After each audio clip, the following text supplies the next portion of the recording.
নমস্কার বন্ধুরা, সবাই কেমন আছো? আশা করছি সবাই ভালো আছো, আমিও ভালো আছি। তো আজকে চলে আসলাম আরেকটি রেসিপি নিয়ে। তো বন্ধুরা, ভিডিওটি কেউ স্কিপ করে দেখো না, কিন্তু ফুল ওয়াচ করে দিও। আর আমার নতুন বন্ধুদের ওয়েলকাম জানাচ্ছি, আর অনুরোধ করছি যে চ্যানেলটি সাবস্ক্রাইব করে রেখো। আর আমার পুরনো বন্ধুদের অসংখ্য অসংখ্য ধন্যবাদ আমার সঙ্গে এভাবে পাশে থাকার জন্য।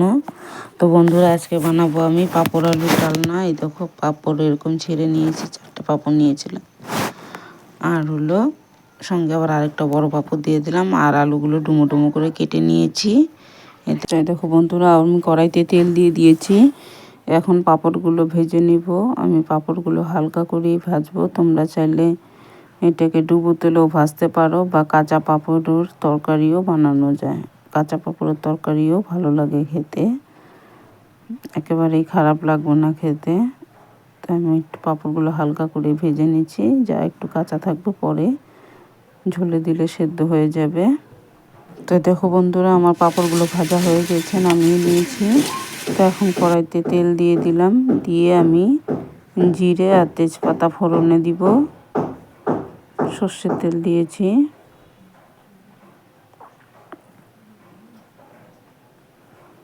তো আমি এখানে জিরা দিয়ে দিলাম, একটা তেজপাতা ছিঁড়ে দিয়ে দিব। দিয়ে ফোড়নের গন্ধ বেরিয়েছে, এখন আমি কেটে রাখা আলুগুলো দিয়ে দিলাম। দিয়ে আমি আলুগুলোকে খুব ভালো করে ভেজে নেব।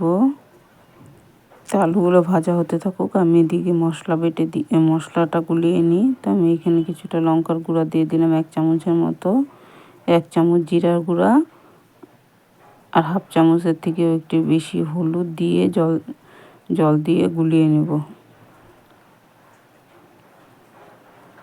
তো বন্ধু, গুঁড়ো মশলার সঙ্গে সামান্য হাফ চামচের মতো চিনি দিয়ে দিলাম। নিরামিষ তরকারি একটু মিষ্টি মিষ্টি খেতেই ভালো লাগে। গুলিয়ে নিলাম, নিয়ে এখন এখানে আমি আলুর মধ্যে পরিমাণ মতো নুন দিয়ে দিব। দিয়ে এখন আবারও কিছুক্ষণ ভেজে নিব। ভেজে নিয়ে আমি এখন 2টো টমেটো কেটে রেখেছিলাম, টমেটো 2টো দিয়ে দিলাম। দিয়ে আরও কিছুক্ষণ নাড়াচাড়া করে ভেজে নেব।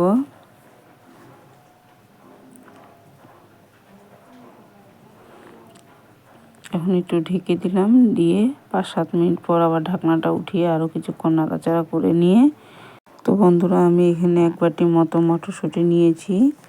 তোমরা চাইলে মটরশুঁটি দিতেও পারো, না দিলে নাও দিতে পারো। তো আমার কাছে ছিল, তাই আমি এখানে 1 বাটি মতো মটরশুঁটি দিয়ে দিলাম। দিয়ে একটু নাড়াচাড়া করে নিয়ে যে গুলিয়ে রাখা গুঁড়ো মশলাটা দিয়ে দেব।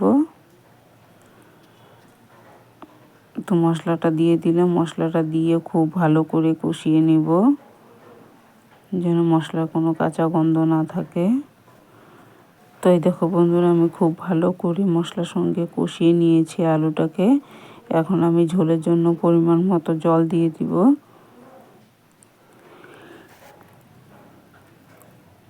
তো আমি ঝোল দিয়ে দিয়েছি, ঝোলটা ফুটে উঠেছে। এখন এই যে ভেজে রাখা পাঁপড়গুলো দিয়ে দিলাম। দিয়ে আরও কিছুক্ষণ ফুটিয়ে নিব, যাতে পাঁপড়টা সেদ্ধ হয়ে যায় আর আলুগুলো সেদ্ধ হয়ে যায়।